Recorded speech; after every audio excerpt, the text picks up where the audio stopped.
what they've done. What has been the reaction here, and what do you make of not just the money, but the deferral? And then I saw, the new number is basically in today's dollars, 10 years, 460. What does this do to contracts, to the Players Association, to owner conversations? What will be the everlasting effect of this? This does nothing. Ohtani is such an outlier. The reason that this contract can be the way that it is because he makes so much money off the field, and nobody else in baseball makes anywhere close to what Ohtani does off the field. So he very easily can just say to any baseball team, which, by the way, if this contract were presented to the Mariners, they could have done this deal, right?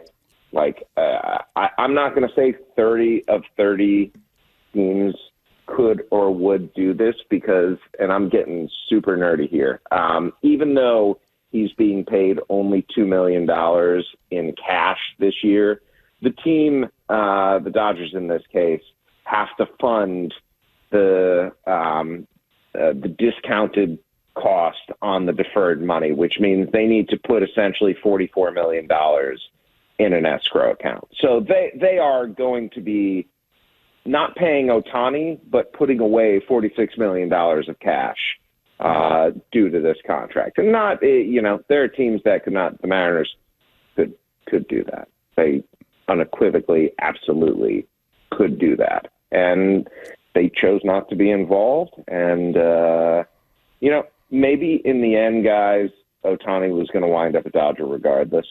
Like, there are so many things about being there that make sense for him, but to not even try, I hate to bring it back to the Mariners, but I don't hate to bring it back to the Mariners because that's what people need to hear. They could have tried. They should have tried. They didn't try. When you say Ohtani is an outlier because he makes so much money off the field, is that him individually, or is that what he also brings to that organization? Both.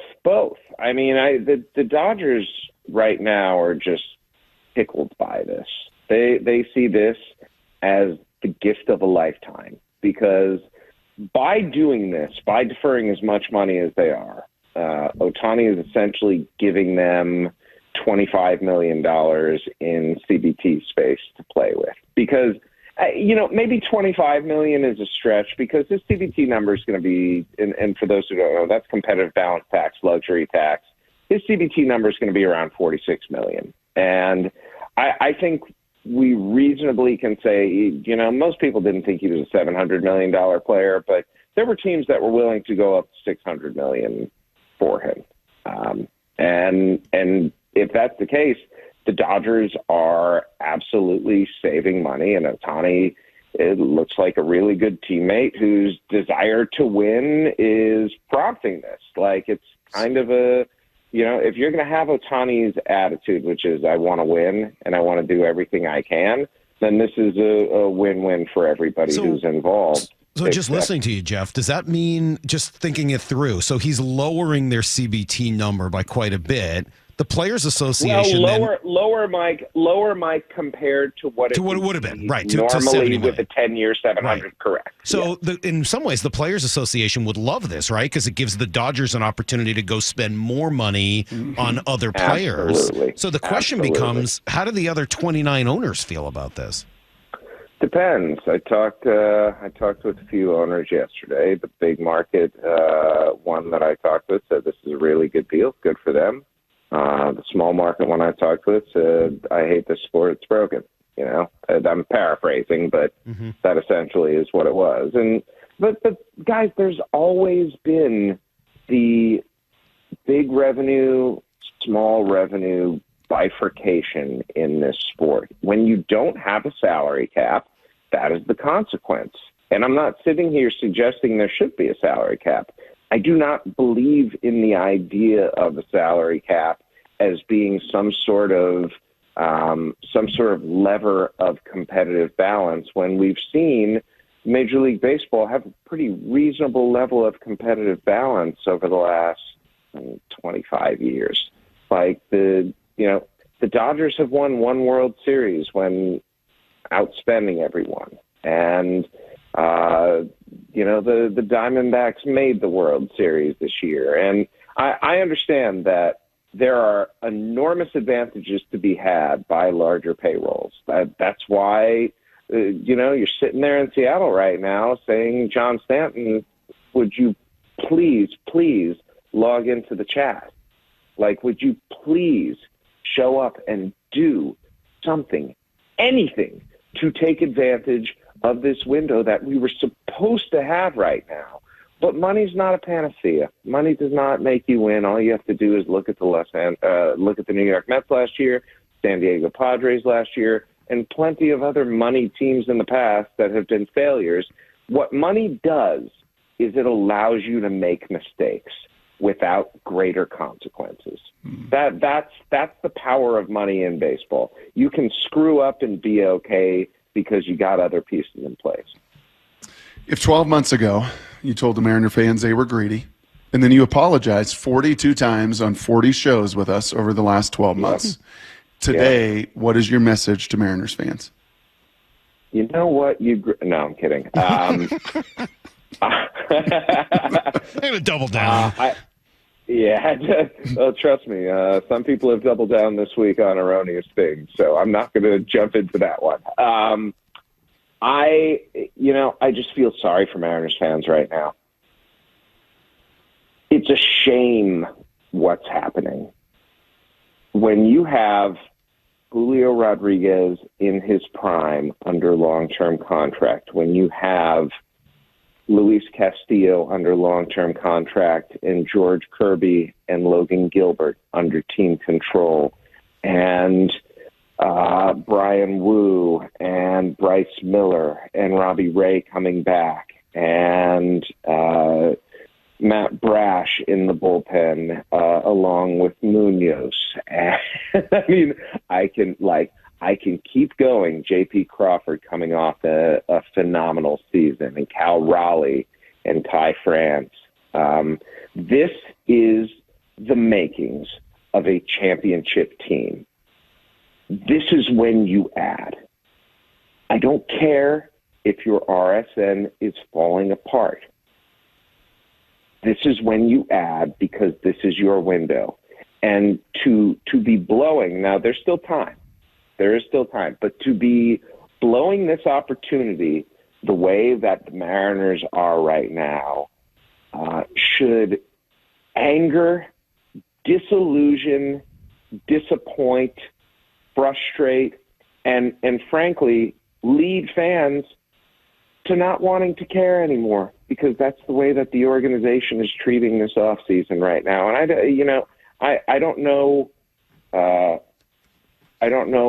how low down the blame goes. All I know is right now, the Mariners are feeling like they're handcuffed money-wise, and that's something that goes straight to ownership.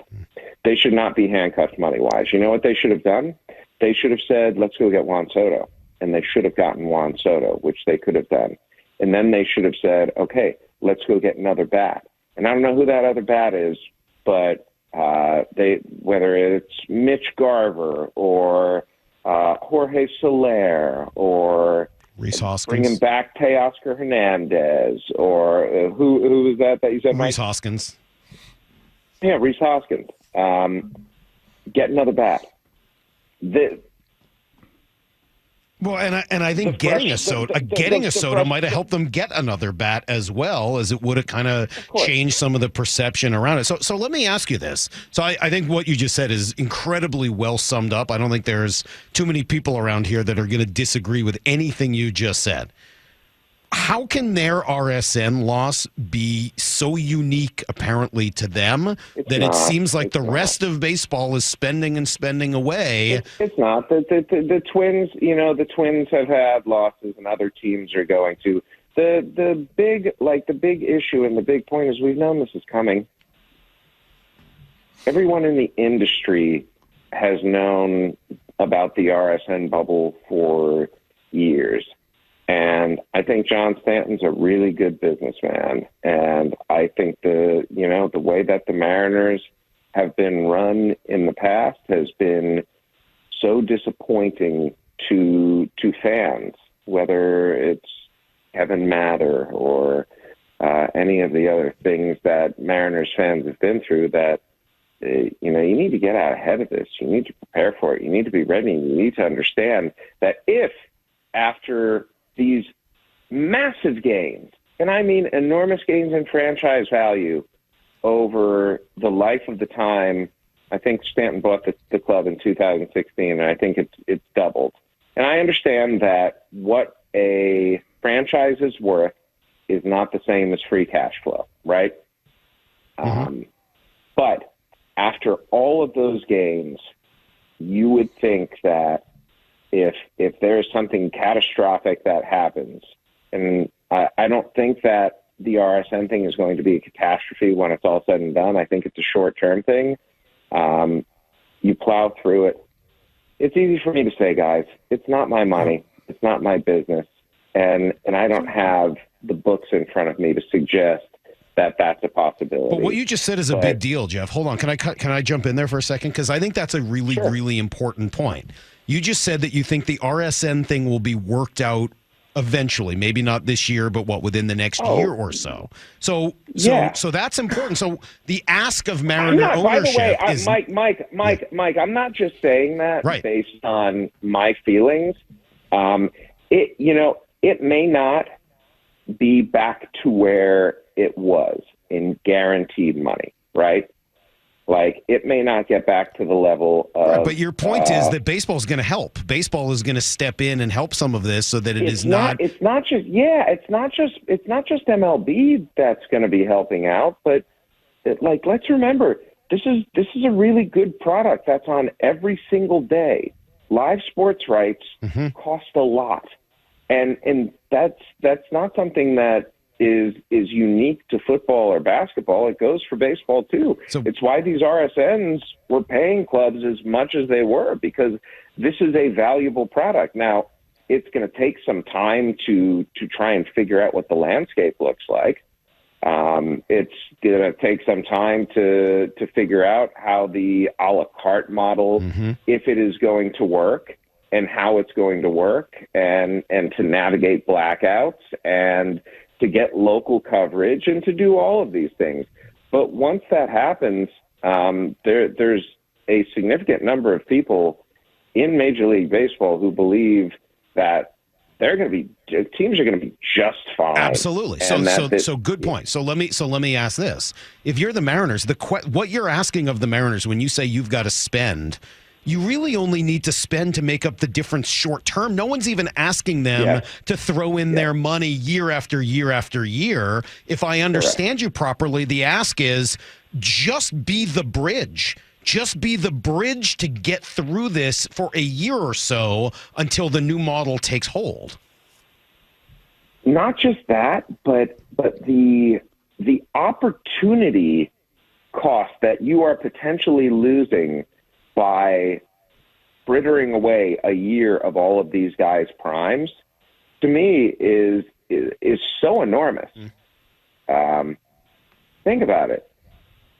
How many years left do they have with Gilbert and Kirby? Is it going to be 4 and 3 5? and 4. 3 and 4. Okay. I mean, that says everything you need to know right there. Like, they're not going to be able to sign both of them long term, I wouldn't think. I think they're going to have to probably choose one or the other. I mean, I take that back. They could. I don't think they're going to choose to. So when you have those two guys around, when you have Castillo, who, by the way, remember, has a clause in his contract that talks about if he blows his elbow out. So this is a guy who, arm-wise, you don't know what you're going to get, not just this year, but multiple years down the road. It just seems like things are there for the taking right now, and there is an increasingly thin path for the Mariners toward having a successful offseason. It is still possible. I'm not going to be entire doom and gloom right now. Just because you didn't get Juan Soto or Shohei Ohtani doesn't mean that this can't be a good offseason. Just because you traded Gino Suarez doesn't mean that this is doomed to be a bad offseason. But every trade that's made and every free agent who comes off the board, not going to the Mariners, it becomes more and more reminiscent of last offseason, where the answer is it simply wasn't enough. Well, Jeffrey, I'm trying to imagine what Cal and JP and those guys are feeling from afar. Right? They were very, very vocal. And we talked to you at the Brock, I don't think you have to imagine very much. I think you know how they're feeling. So how does that then play out? I mean, those are your core guys. That's up the middle of your team. Those are your leaders. And it's not very often you hear players go on the record like both Cal and JP did at the end of the season saying we need more. And all they've done is shuttle out some $40 million of salary. And now they're telling us that they've got about $20 million or so to play with and bring back. How in the world are your leaders going to respond to this when they walk in the door in a couple months? The part I don't understand is I think Jerry Dipoto has gone public saying our payroll is going to be slightly above last year's, right? Mm-hmm. Is it?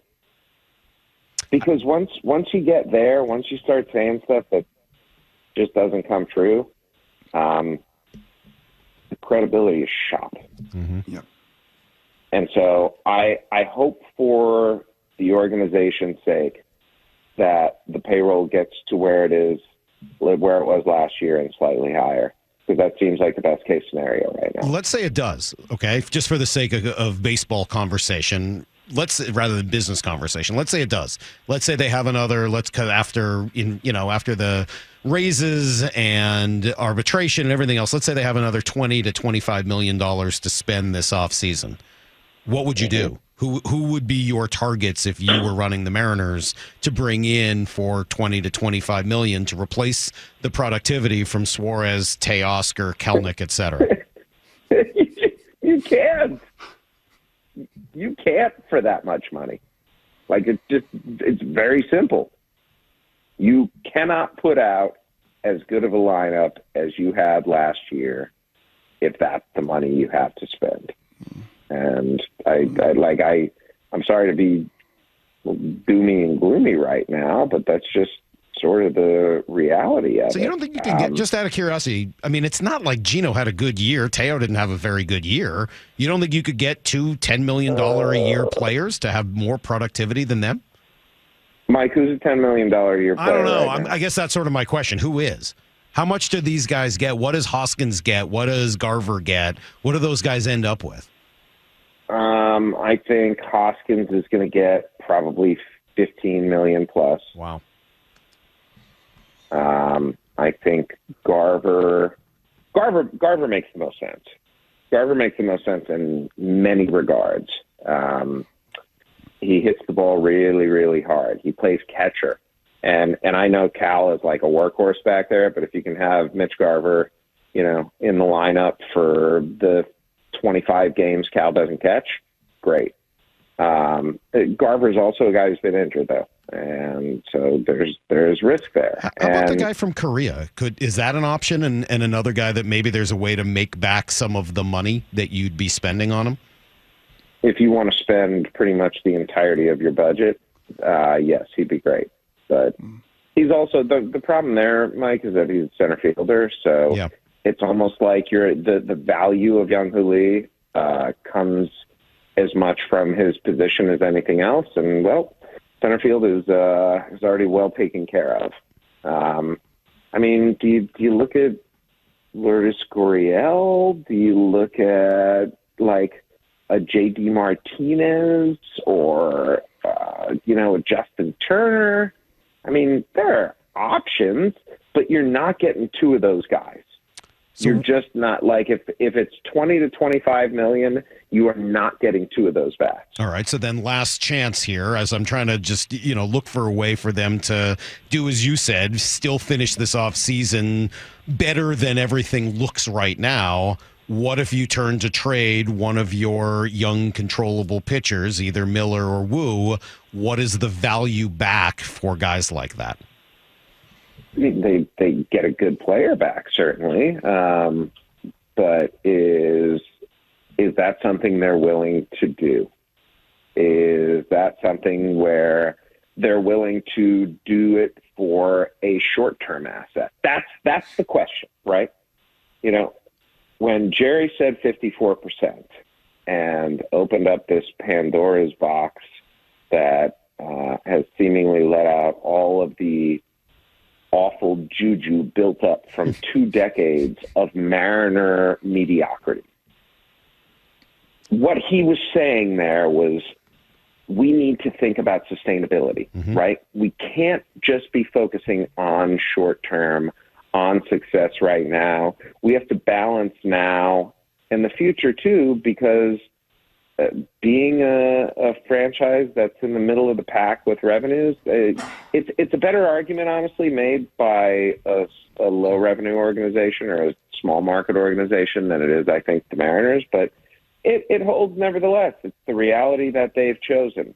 If they were to trade Brian Wu or Bryce Miller for either a rental player or a guy who has 2 years left, as opposed to somebody else who's pre-arbitration, that would tell me that the focus is on winning now. I just don't think that's how they operate or think. And that is a choice, and it's a choice that I think rational fans understand but don't like, and frankly shouldn't like. Because even if you are rational guys, your most rational voice says this window right now might be the best we have going forward. Why aren't we taking advantage? Well, I don't know about you, Brock, but I feel really good right now. I feel really, really excited. Here we go. Jeff Passan, the wet blanket, raining on parades, harsh and buzzes all day. They're going to have bad years coming up. Jeff Passan, the wet blanket. He's back! Jeffrey, thank you. Do you get some vacation here at some point after the winter meetings and all that? I hope so. No, I don't ever get. What are you talking about? You're like Clayton. You can never take a vacation. What a challenge that must be for you. Jeff, thank you. Thanks for spending a little time with us today, even if you've made everyone depressed. We'll talk soon. Before I go, this is important, and Yes. and I always need to ask this: was I at least truthful and accurate and representative of how people there are thinking? Because my the thing I fear most is not having my finger on the pulse. And when I said greedy last year, didn't have my finger on the pulse. Yeah, no, I think you read the room pretty correctly on this one. When you said releasing all of all I was imagining is the scene at the end of Ghostbusters when all of the ghosts go flying up into the air and all the bad is like Pandora's box has been opened. Yeah, I think you hit that one straight on the head. Nice job, Jeff. Bye, guys. There you go. There's Jeff.